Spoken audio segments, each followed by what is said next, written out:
There are now 62 cases of the coronavirus in Arkansas, increasing by 25 overnight, with new ones being reported in 9 new counties. Those new counties where the virus is being reported are Pope, Bradley, Van Buren, Craighead, Independence, Grant, Searcy, Clark, and Sevier counties. Officials say only a third of the cases currently can be traced back to the original patient in Pine Bluff, but there is also an increase in community spread.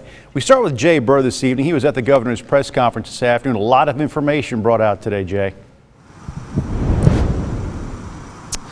Yeah, guys, like you said, a lot coming from the governor's update today. You guys mentioned those updated numbers and the additional counties now a part of this outbreak, but health officials gave us a little more insight into what those numbers actually look like today. In fact, as of this batch of statistics, there are 6 children, there are 15 people who are 65 and over, and 41 people between the ages of 19 and 64 who have been infected. Now, yesterday alone, UAMS screened over 1,000 people, and approximately 25% of those were tested for the coronavirus. 7 came back positive. Now, before that, the state had screened about 1,000 people since the outbreak began, just to tell you how serious things are starting to get. UAMS will soon be able to handle 600 tests at their facility alone. And officials have said that more positives will appear with more and expedited testing, and those numbers seem scary, but they are working on it. Question I've gotten is should we be afraid? And my short answer to that is no. This is a serious situation. We're going to need to make some pretty dramatic changes to our lives in the short term, but these are things that we have planned.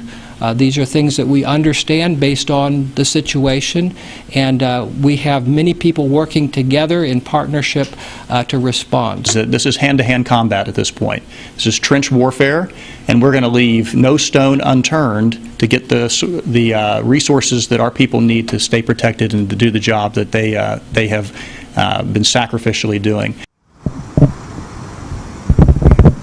And now the governor also announcing that schools will stay closed until April 17th. And once we get closer to that time period, then they will reevaluate if they will extend that deadline or if schools will remain closed. The governor also says that instruction should continue through alternative methods. But now the big issue is state testing, and how will that be administered if it comes to that? As you know, until today, we had planned to start back to school after spring break. Given that that is now delayed for at least another 3 weeks, we are looking at all the options. I know that there's also conversation going on in Washington right now with the U.S. Department of Education regarding assessment and accountability. So we're keeping an eye, and we are directly involved in those conversations. So nothing certain on that yet, but I'm sure that we'll have an answer within the next several days. Bars and restaurants across the state will now be barred from having dine-in customers. If an establishment does have a liquor license, it is permitted to sell beer and wine as long as it is corked or sealed, and that was with the purchase of food. Also, indoor venues such as gyms are now closed except for non-essential personnel. Governor Hutchinson understands how grim the situation does look right now. It's going to be a very difficult time. We're going to lose some businesses as a result of this. We hope only for a short time, but we also want to help as many survive as they can, and so there's some options here, and they're being innovative as to how to carry out and serve the public consistent with this, and they're very public-minded.